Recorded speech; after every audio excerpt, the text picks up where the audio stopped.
What is up, guys? I'm Natasha. This is one of the gardens at Shepherding Pepper's farm, and today we're doing another weekly garden tour. I'm so excited that we are back here each week doing the garden tours in addition to all the other videos that we do. I had to make sure my mic was on. Okay, so I look a little bit more dressed up than normal in these garden tours because we just got home from the office and now we're here. And it's been project week is what I've called it in my house. So our kids are homeschooled and they had spring break this week. And for us, that means spring break isn't just kind of a relaxing week. It's the week that we kind of buckle down and get a bunch of projects done in the spring, especially since they've been in theater. And we've been having to take them multiple times a week. And we're in the middle of kind of like the country area of Myrtle Beach. Yes, there is one of those, believe it or not. It's Horry County. We're still 5 miles from the ocean, but this is more of the lesser developed sides of it. And it's like a 35-minute drive pretty much everywhere we go, which doesn't sound like a lot, but then if you get there and then class is an hour and a half and then you have to drive back home, I mean, I'm looking and it's just a really big chunk of my day that is taken up. So project week, we're doing a bunch of things, getting a bunch of stuff done. And tomorrow it's supposed to rain and I'm supposed to go to the airport and I don't know what time yet. And then Saturday I have a bunch of appointments for my job.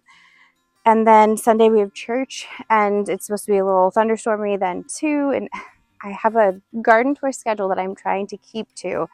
So I'm trying to do it today, which is a day earlier than I would typically shoot it. And it's the middle of the day. So it is very, very hot. It's 85 degrees with total humidity because it's going to thunderstorm in about 2 hours. So I'm dying already, but we're going to get through this and it's going to be great. So because I just chatted your ear off about myself and what's going on with us, I don't actually know if I mentioned the fact that we are gardening here in Horry County, South Carolina, in Myrtle Beach, basically 5 miles from the ocean. I did cover that part.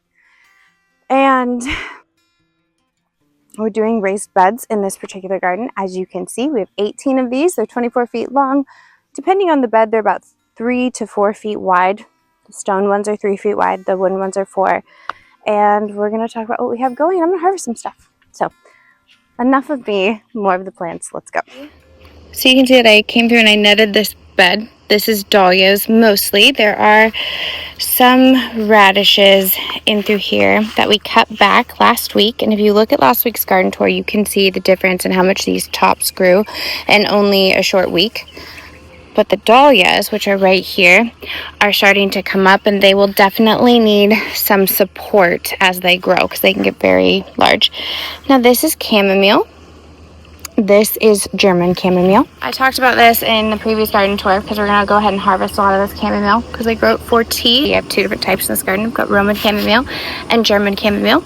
Roman chamomile is a perennial type of chamomile. It grows year after year and it's not as sweet as the German chamomile, which is very naturally sweet.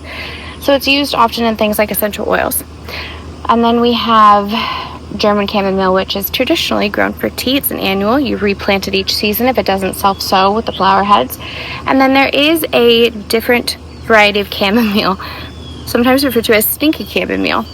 And you can tell that it's more of a wild thing. It's not cultivated because it can be slightly upsetting to your gastrointestinal tract. But like most plants, they have sister varieties of things. You have Roman chamomile, perennial chamomile, stinky chamomile.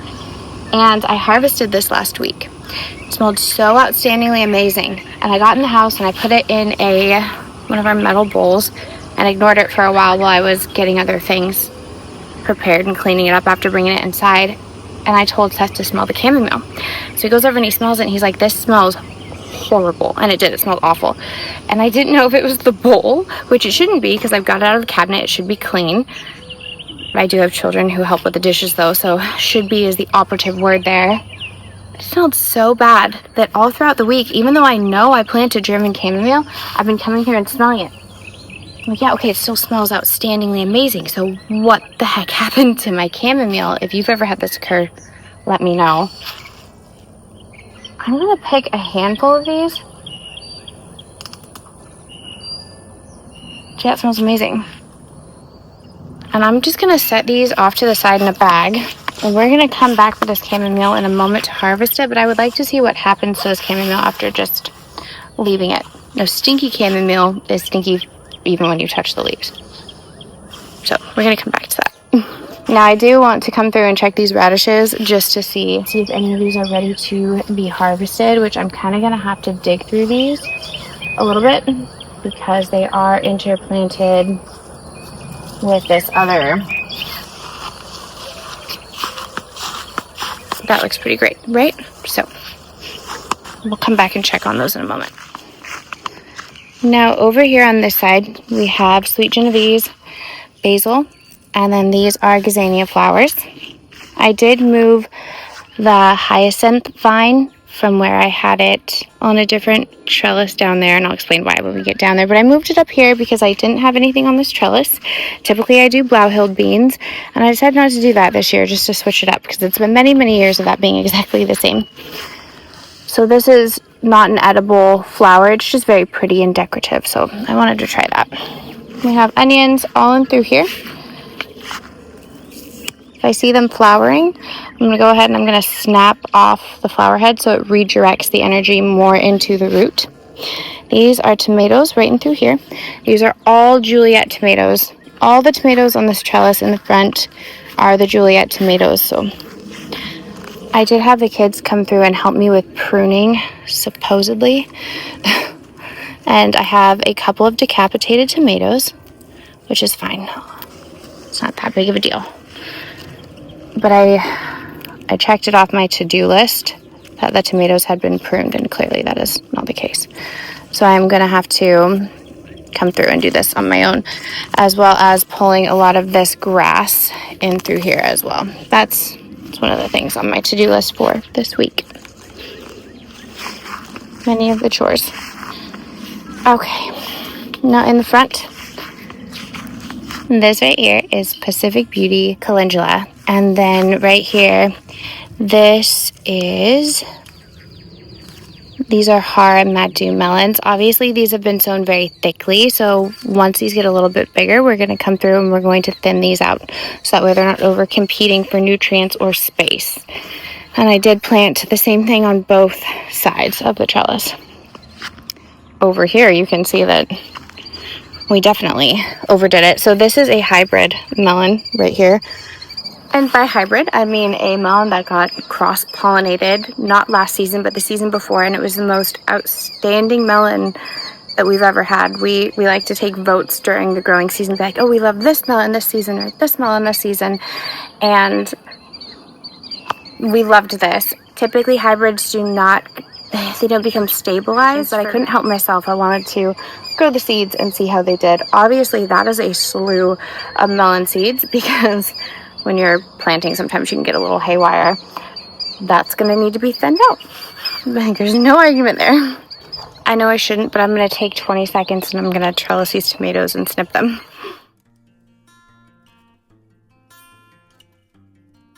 So mostly when I've done videos on this in the past, but I figure I'll just kind of explain it really quickly. Most of the time I just trim the bottom leaves to the trellis right here.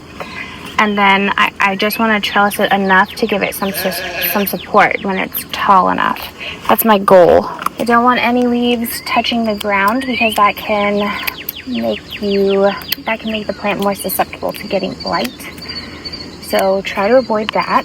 So once they get to about this tall, I stop worrying about it as much and only prune. I don't know if you can see it, but this is one of the decapitated guys right there.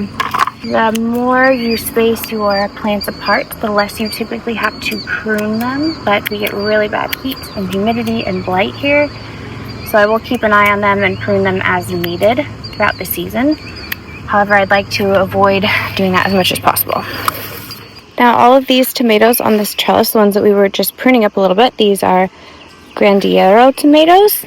These are a hybrid variety. I'm really excited. They're also a sauce tomato, essentially. So this side and this side, the Juliets, are both technically sauce tomatoes.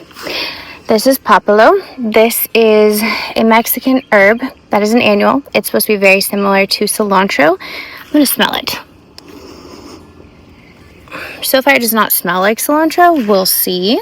But like most of us, I get the Baker Creek catalog year after year, and it said that papalo was supposed to be a wonderful substitute for cilantro if you are in a southern garden and you struggle with heat and humidity, and so your cilantro bolts, which Hi, that's us to a T. So we're trying that out.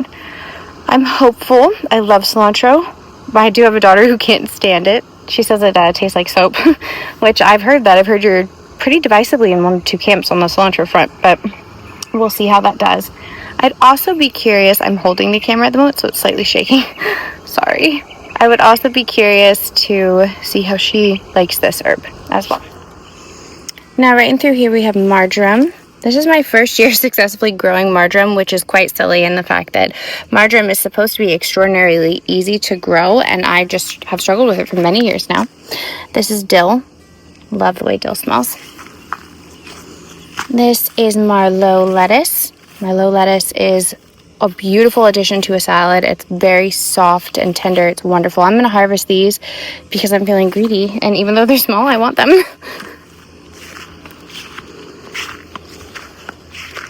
Now, all along the outside of this bed, we have beans. I believe that most of them are Blue Lake bush beans. They seem to finally be recovering from their transplant. They threw a bit of a tantrum when they were transplanted, but they're looking much better now. These are my Venezuelan tiger peppers, which I love so very much. And then over here we have some radishes that are definitely ready.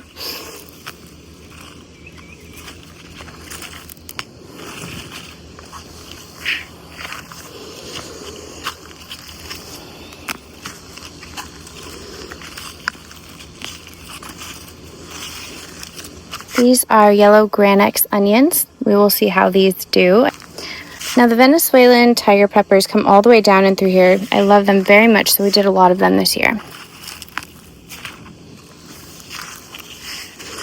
Over here we have some Gatherer's Gold peppers. This is a Melrose pepper. Over here we have a Random Monster Yellow. And then this section right in through here, these are elephant ear peppers. We come down, we have a couple of habanadas. This is just grass. This is the really annoying, really deep grass that is just I bought a new hand hoe to dig it out because it's terrible. These all through here are Cubanelle peppers. Now, Cubanelle peppers traditionally are harvested when they're green, and they're wonderful as a green bell pepper. And last year, the Cubanelle pepper, when harvested red, was one of the sweetest, juiciest peppers that we've had. I mean, it wasn't a Lesia sweet pepper, which is known to be the sweetest pepper in the world, if that's what it's considered. But it was like right underneath it. It was like the Lesia pepper, and then the Cubanelle when it was fully red. I was so stunningly surprised at how sweet and juicy these Cubanelle peppers were, that it honestly shocks me that they're not in seed catalogs talked about as a super sweet, super juicy red pepper. The way that you could just pick an apple and eat it, or pick a very sweet red pepper and eat it. I don't know if you do that. I do that all the time. Red peppers, apples. You don't eat the apples and the peppers at the same time, but you can eat them just like an apple. They're so good. Those red peppers are outstanding. So now I'm going to grow them for the purpose of letting them be red peppers. They're so good. So if you haven't grown Cubanelles for the purpose of eating them as a really juicy, sweet red pepper, please try it. It's so worth it. So over here in the front, this is catmint. We grow catmint for medicinal purposes. For example, tea. This makes a very calming, relaxing tea. It's wonderful, very lovely. It has a minty flavor. It's kind of lemony, and it's just very good stuff. You can see we had a lot of growth on it from last week. Now over here in the front, these are carrots. And then on this trellis, I had moonflower planted. You can see one right there, and then this stump right here got attacked by something. But I have moonflower on the opposing trellis, and we'll check and see how that's doing in a moment. And then these are Detroit red beets in through here. We have tatsoi. You can see we're getting quite a bit of bug damage on the tatsoi, and that's because the brassicas in the spring are the first plants to get devoured by the critters.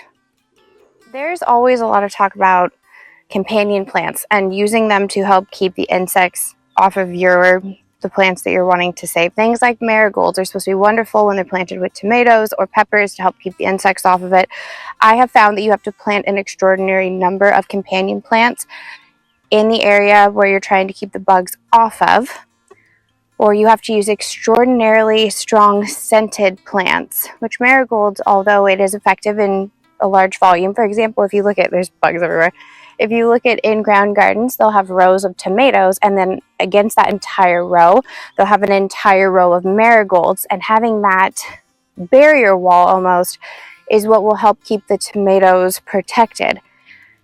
I try to grow for maximum growth, and I don't need that many marigolds, and I don't find them to work as effectively as something like a mint or oregano. Herbs that are very pungent, I have noticed that they are much better at companion planting and keeping the pest off of it. Now, that might be different for you. We all have different experiences in gardening. This is what I found to hold true in our garden here. So for that reason, you're not going to see a bunch of marigolds in my garden, but you will see a lot of different herbs. Now, in gardening, one subject that I don't feel like gets enough credit is trap crops. If you are growing organically, if you are not using any sort of Seven Dust or things like that on your plants, which we do, we try to grow as organically as possible, not including ant stakes, because fire ants, yowza. Which reminds me, I saw a copperhead. I took a photo of it. It was first thing in the morning, and there was a copperhead in the garden, you know, deep south over here. So I had to get rid of it. Seth is terrified of snakes. Terrified. He's like me and spiders. I don't like spiders. And then the kids saw a copperhead in the back pasture, and it's because on our acreage on this side of us, they've started to clear it out because they're putting in development. And this is my first year in this house seeing poisonous snakes, and it has been after they started clearing all that back forest back there. I've seen rat snakes for years, which are fine. They'll actually eat copperheads, but that's twice in one season, to the point that the kids used to use the back pasture back there as like a park. They used to go walk through it. They won't.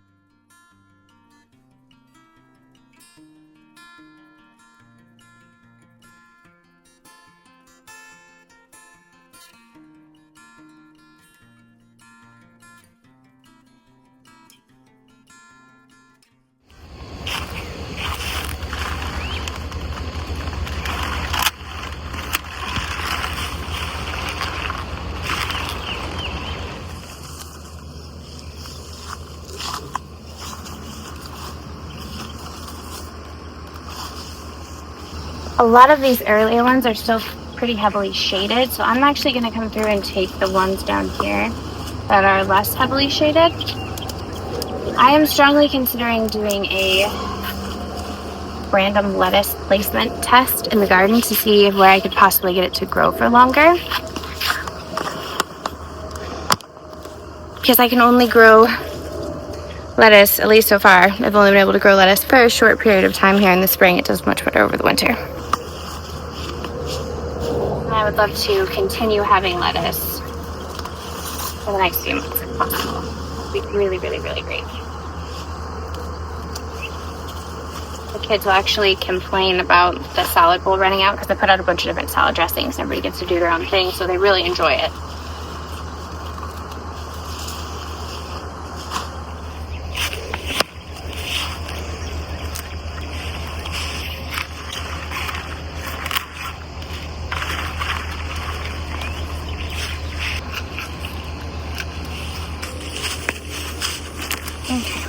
Right now, all in through here, a good majority of these peppers right up here in the front, these are Kappa sweet peppers, which is a newer variety for us, but they're supposed to be wonderful for making sweet paprika. And I love to make paprika from our homegrown red peppers, so we're giving these a try. Now, these are volunteers, so this is a Marvel of Four Seasons butterbib lettuce here, here, and here. We're going to harvest these because it's obviously crowding our pepper plants, but this is a really nice lettuce, I will say. But as for a Marvel of Four Seasons lettuce, it is one of the first lettuces in the garden that will bolt and go to flower, go to seed. So it's very good before it bolts. The second it starts to bolt, it gets very bitter very quickly. It's lovely when it doesn't, but it's the very first lettuce in the garden. to bolt, and it just tickles me. I just think it's so funny because it's supposed to be a lettuce that's super heat tolerant and bolt resistant, and it's just not. So I think that's quite amusing. I don't know why. Things like that I find funny. Not in a mean way, not in a like, haha, that's wrong sort of way, but just in a, it's ironic sort of a funny thing, you know? Because you're like, oh, but it doesn't, I don't know. Again, the Kappa sweets, they just come down all throughout here. And then we get to the Espingina. Okay, I'm probably saying it wrong, but it's called the Spanish mammoth bell pepper. And these come all throughout here. I'm really excited. These are really big, lovely bell peppers. It's our first year with these ones, so I'm super thrilled about that. Again, we're going to harvest any of this volunteer lettuce before I lose the ability to enjoy it. This is false dill right here. It's just a weed. That's all that is. And then over here we have Blue Lake bush beans. This ended up being a little patch of them. And then we've got random carrots coming in through here. Now as we work our way up, these are chortosherdo peppers, which are wonderful, again, paprika pepper, and it's also a really good frying pepper. I have to put it on my to-do list to get out here and get this grass before it chokes out my peppers, because I find that to be completely unacceptable. This makes me feel angry. Like my temper is raging at grass. So that's a little kooky, but what are you going to do? And then right about here we have a little section of wonder bell peppers. Now in the front, we do have more calendula that is growing. And then all of these little starts that you're seeing right here, this is Malabar red spinach. It's a perennial spinach substitute. It will climb all the way up onto this trellis. And it's an excellent substitute for regular traditional spinach because, again, it's one of those crops that we can't really grow here. It may do okay in the winter if we don't get too many hard freezes, but traditional spinach isn't going to make it here for very long. Now, over here in the front, this is parsley. And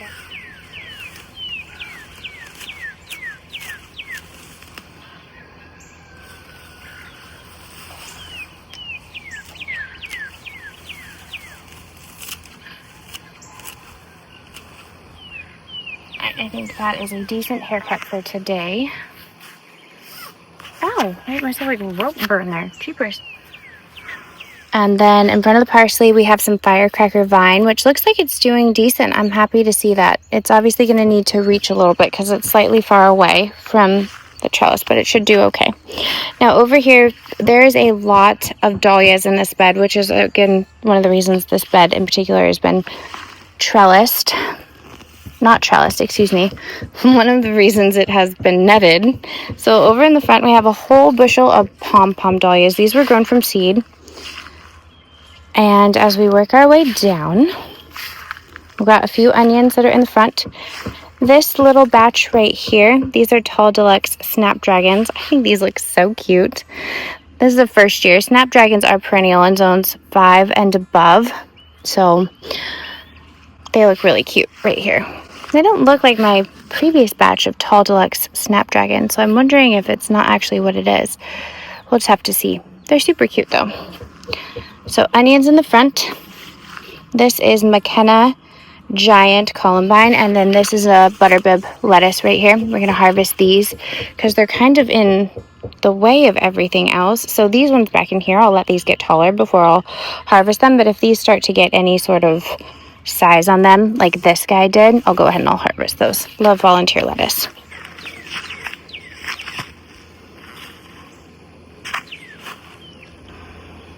Yeah, that looks great. Lettuce is wilting to high heaven out here. That's okay though.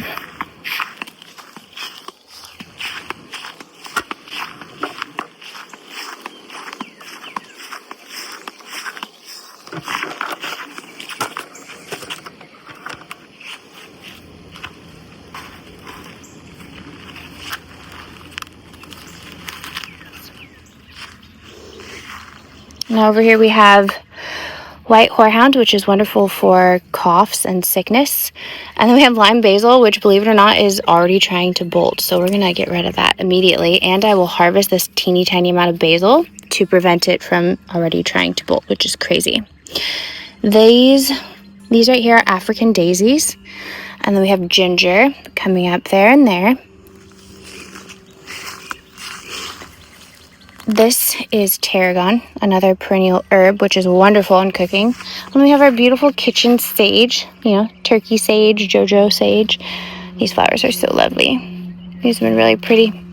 I enjoy those a lot. Now, even though these are flowering, these leaves are still tender, and the leaves are what you would cook with anyways. So these are perennial. Then we have a small batch of the pixie lupins right here and blue hyssop. So we work our way down. This is honeywort right here. I'm going to have to try and not lose it over the grass. I'm going to mention it like 17 times in all the garden tours until I get it done.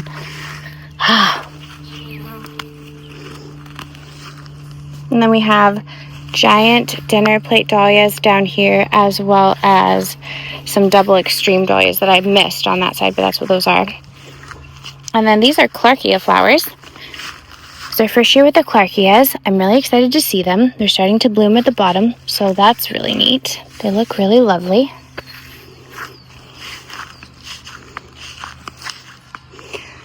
Now, previously I had the hyacinth vine growing on this trellis, but I have Flora Norton sweet peas on both sides of this trellis right here. So their first year blooming and really kind of growing and taking off. Most sweet peas, obviously if you're a woman and you are in your early 30s, you probably, like I am, you probably know what I'm going to talk about. All I think of when I hear sweet peas is the sweet pea body lotion. That for me is just all I think of ever. But they do smell really, really lovely. Traditionally, most sweet peas are an annual. They grow for one season, they bloom, they're really showy and they're lovely, and then they're done. These are Flora Norton sweet peas, so these are a perennial variety of sweet pea. They're not edible in any way, shape, or form. You cannot eat them. They're just for scent and beauty alone. But I've been really excited because they've never bloomed for me. This is their second year. In the catalog, when I was choosing these seeds, they say that they're a first-year bloomer. They were not. That's okay. I can be patient. But I'm really looking forward to seeing how these look and seeing how fragrant they are, because it's exciting. Now over here in front, right there, this is Summer Pastels Yarrow, all in through here. Bee Balm. This right here is Rudbeckia. More of the Summer Pastels Yarrow. This is Self Heal. And right here you can see the hollyhocks look like they're finally going to bloom. I've been patiently waiting on those because this is their second year as well. This teeny tiny little standout right here, this is the Strawberry Daiquiri Hyssop, and it is already blooming, and it's just this one little teeny tiny plant. So I'm going to have to babysit this. I was really excited about this, and it just looks so sad and pathetic all by itself. Just one. We'll have to see. These are bulbs. Pretty certain these are daylilies is what these are. Ragweed. Over here we've got some blanket flower. This is a volunteer Paris Island lettuce. Now if we work our way down, this whole section right here is other things, but a lot of it is asparagus. There's several asparagus crowns in through here. Most of them got transplanted into this bed this season. They were in the perennial garden that we are restructuring and re-landscaping, so they got dug up and put in here. So for that reason, I'm not going to harvest any asparagus this season. So because they were dug up this year, I'm not going to harvest them. I'm going to give them time to let their roots reestablish in the space first. And then planted in with the asparagus, this is echinacea, or purple coneflower, which not only has some very lovely flowers, but echinacea root is very, very medicinal. It's wonderful for coughs and colds, and we have it coming up all in through here. I'm not going to harvest it this year. Well, I might actually. Some of this is a few years old, so I may harvest a few of the roots and leave the younger ones for flowers. We'll just have to see. This is more catmint right in through here, and then this is Utah celery that is going to seed. I'm going to let it seed right in through here and just let the celery grow. It's perennial in this area. This is Italian oregano. We have Italian and Greek oregano in this garden, and then these are Shasta daisies growing behind it. This is different types of Rudbeckia in through here, and these are crazy daisies all in through here. Got some chives. This is a small batch. We've got a lot of chives up at the front of the house. And this is valerian. So valerian is very, very good for insomnia. Valerian is a natural herbal route that you can take to treat insomnia. It's in the roots primarily that you would want to harvest and then use in teas to help treat that condition. So valerian. All right, so over here we've made it to, I mean, technically if I was going to go in order, we did all 6 beds, and then that would be 7, 8, 9, 10, 11, 12. So we're starting at bed 12 and working our way around the other way. We have a couple of Arroz con Pollo peppers right here, which are a wonderful seasoning pepper. My daughter loved the flavor of these so much that I didn't really get to cook with many because she would just eat them straight off the plant. Sweet moringas. They're supposed to be nearly heatless. Poblanos in through here. This is pokeweed, which is toxic, but its seeds can spread for miles and the birds love to just share it everywhere. So not weeding right now. So poblanos, and then we have guajillo peppers in through here. This bed has a bunch of volunteer tomatoes in it. And then if we come down, these are ponca peppers, which are a really wonderful seasoning pepper. And then we have banana peppers in through here.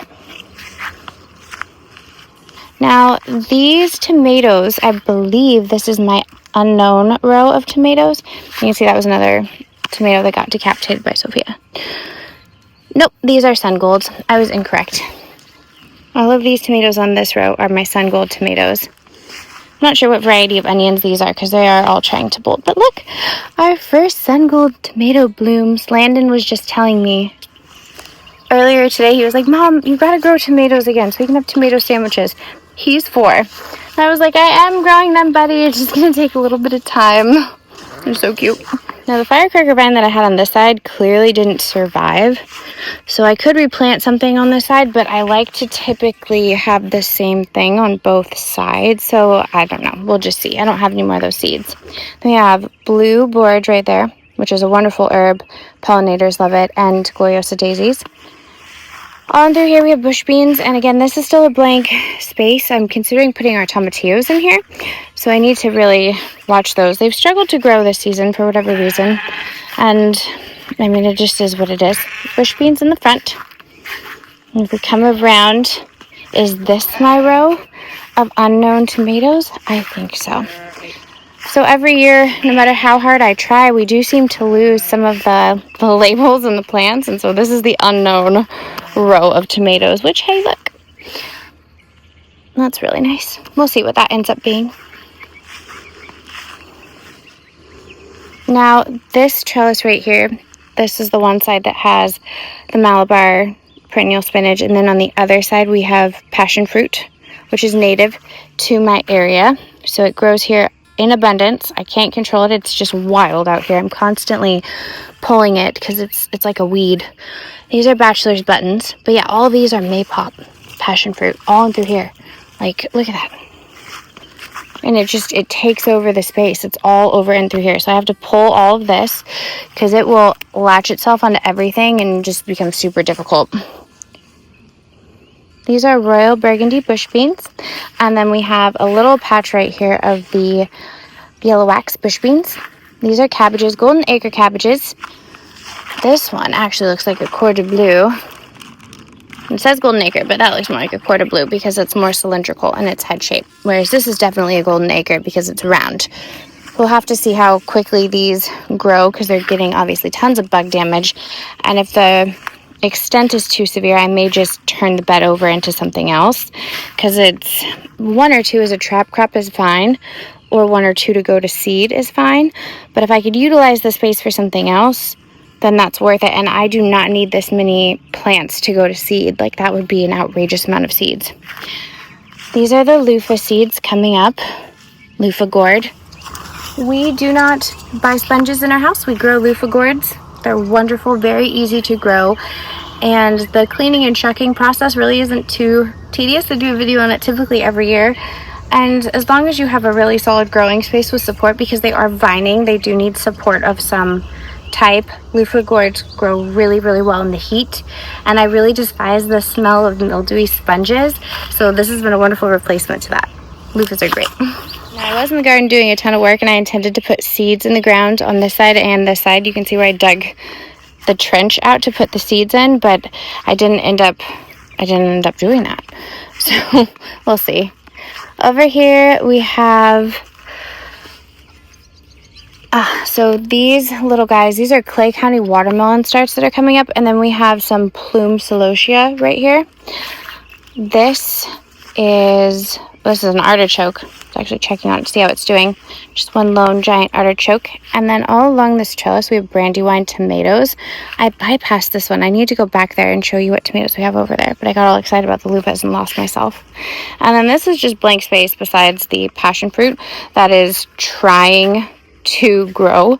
So I'm going to have to weed that.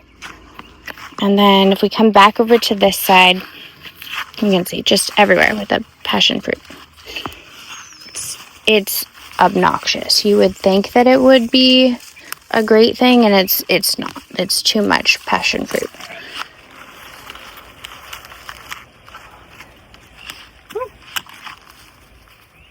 Like a random carrot over here too.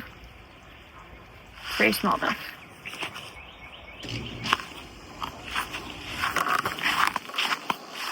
There is such a thing as too much. These are solar flare tomatoes, which are supposed to be a very, very good heat-resistant type of tomato. So we will see how these do. This is, again, a new variety. I'm always on the search for the best plants to add to the garden. This right here is lime basil. I can smell it because I mess with this tomato plant. A lot of times when things go to seed, I'll just kind of sprinkle them in here. And so all of this is probably, it's lime basil seeds. You can tell by the way the leaves come up on the little seedlings. All through here, all lime basil seeds. I grew it after one of my amazing viewers told me it smells like Fruity Pebbles. And boy, oh boy, you were right. It is outstanding. Now we got some really heavy rain yesterday, which is why a lot of things have grown or sprouted. And because I save my own seeds, I have bushels and bushels and bushels of seeds. So when I actually direct sow into the garden, I will put a whole bunch in the ground and then thin the bejesus out of them. So, and then I always tell myself, I will remember what these are. I never remember what they are. These are Fond Blanc melons, Prescott Fond Blanc melons, which are beautiful. They look like a pumpkin. They're cantaloupe. And this is a lot of blank space, so I'm trying to fill this in at the moment. And then we have melons through here. These look like a type of watermelon. These are Charleston Grays. I just noticed the label down here. Charleston Grays are a type of watermelon that was bred here in South Carolina, in Charleston, so they do really well here. If you can find varieties that were grown in your state, in your region, they're often going to grow much, much better for you because they were bred and developed in that area. So things like the Charleston Gray watermelon grows beautifully here. It has a very thick rind. It stands up really well to a lot of pest pressure and blight. It does better than most of my other melons. Things like the Paris Island romaine lettuce does beautifully here. It withstands the heat longer than any other variety of lettuce that I have in the garden, even the ones that are supposed to last multiple seasons, and it's because it was bred here in South Carolina. The Clemson spineless okra, Clemson, South Carolina. It is an okra variety. I've grown it in the garden off and on because we're not super big okra people, so I grow it pretty much every other year, and then I'll can it, pickle it, that sort of thing. We'll fry some of it, but we don't fry a ton of things, so I don't have a ton of uses for okra. But that's the variety I've grown and I've stuck to, and I haven't really extended our okra varieties because it just does so well because it was bred here in Clemson. So if you can find varieties that are specifically targeted to your area or that were bred in your area, they're pretty much always going to grow better, which is why if you are trying to landscape a perennial garden in your area, if you can find native varieties of flowers and plant them and incorporate them, they're always going to do better. They're always going to, because that's their home. They're bred that way. So now I did come through and plant over on this side some Blue Lake pole beans. This was just recently. So each side of this trellis is going to have Blue Lake pole beans. And then these are volunteer potatoes. We had potatoes in the bed one year, and I don't even know how long ago it was. But these look very green and healthy and lovely, so I won't actually dig these up until I, one, need the space, or two, these leaves start to yellow and die back and flop over. Now over here, these are our dark green serpent melons. There's a carrot that is bolting. Carrot flowers are actually really, really lovely. This is southern giant curled mustard. The impronounceable cucumber, here and here and here. And then these are Tokyo green cucumbers. There's a whole slew of them. You can see the ones that I direct sowed in the ground versus the ones that I transplanted in. They're just off to the races at this point. Now, there is netting over here on a lot of these melons that are coming up. We'll talk about that in a second. But right here we have some of our Garden Sweet hybrid cucumbers. That's a first year in this garden. Whereas right here, these are my bait alpha cucumbers. These are my favorite variety of cucumbers. They are never, ever, ever bitter. And then we have cucamelons that are starting to come up all along here. Now in this backside, I'm going to walk you around. Okay, I did plant something over here too. What did we plant? Chinese noodle beans. So there are a couple of purple artichokes just because I love artichokes. So there's several different pumpkin varieties in here. Things like Cinderella pumpkins and One for All pumpkins. And obviously this bed is not good. Although it is large, it's not going to contain all the pumpkins. It will spill out onto the ground. And I'm perfectly okay with giving this over to be Pumpkin City. But every year we struggle with squash vine borers. They're terrible. They take out all of our squash, and in the previous years I've been able to use both gardens in conjunction. So I would have squash and things like pumpkins, your winter squash, but then I would also have our summer squash, our crookneck yellow squashes, our zucchinis in both gardens, and having them in both places ensured that I always had a decent harvest, even though we were dealing with the constant onslaught of the vine borers. Because I have more limited space this year, my plan is to keep these covered, and once they start growing out and onto the ground, then it's fair game, and the pollinators and the vine borers can have at it because I won't be able to keep them off of them. But I'm hoping that if the plants get to mature safely under the netting, that they will do well enough when they get attacked that I will still get a decent amount of fruit. Now these are all pumpkins. This is not your summer squash, which is typically grown much quicker and it's more productive in that way, that it's quicker so you can have better turnover. But pumpkins take a really long time, and because of that they're always more of a challenge. So we'll see. I also do get a lot of ants and roly-polies in the bed, so my hope is that maybe they'll pollinate it for me. Fingers crossed. Now over here we've got lots of different kale plants that are growing and doing well, and then our sweet potatoes, which I actually have more sweet potatoes that I need to plant into the bed. My hope is that the sweet potatoes will choke out all of the grass and other nonsense in here. There's some green leafy lettuce. That one is definitely bolting. I should harvest that one so that way it doesn't. And these are all of the potato plants. These look really good. Got more potatoes to plant in. So although we're not... Oh, I hit the camera. Whoops. So although we're not getting through the full garden today because it is so big, it's very hot, and I think we'll be okay. I'm going to harvest these, see how the roots look, and then we will continue from there. Those look lovely. You can see here that the broccoli is bolting, which is fine. I need seeds, so that's okay. These are some smaller baby carrots, which is fine. I'm so good with that.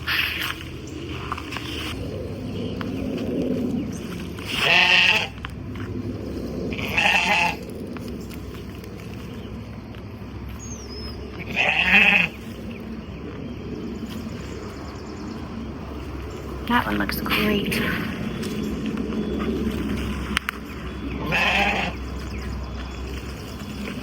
Kind of.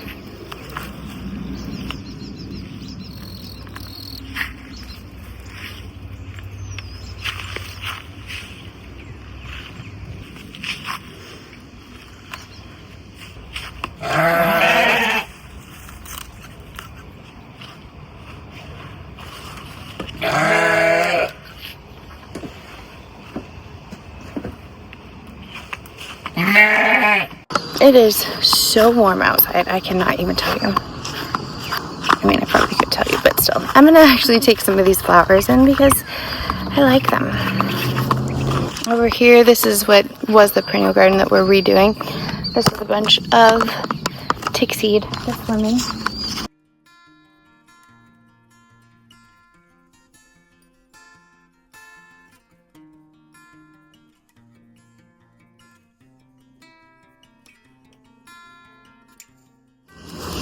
Alright, time to check on the chamomile.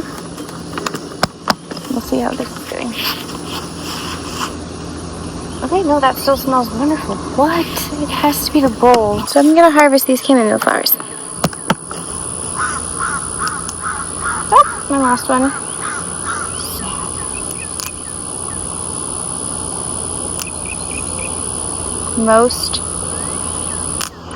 The majority of flowers are what you would call cut and come again, because the natural life cycle of the plant is to reproduce. So if it is in the process of flowering and those flower heads die or get removed before they have been able to reproduce seeds, then it sends signals to the plant to make more.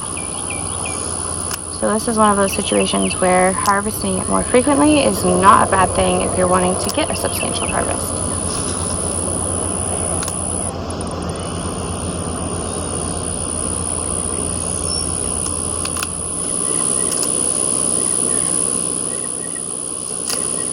Oh, hands are gonna smell so good.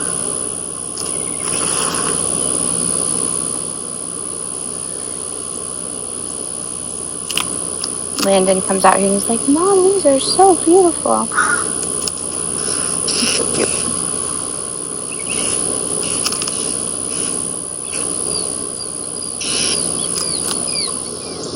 This harassment, go away. And it only wants to fly into my eyeballs.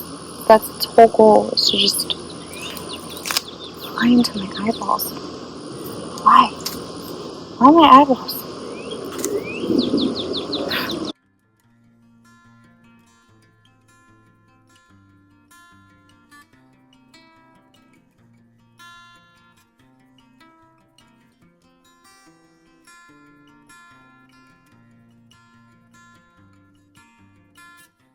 Alright, you guys, that's going to wrap up this garden tour. I will see you in the next one. Bye, y'all.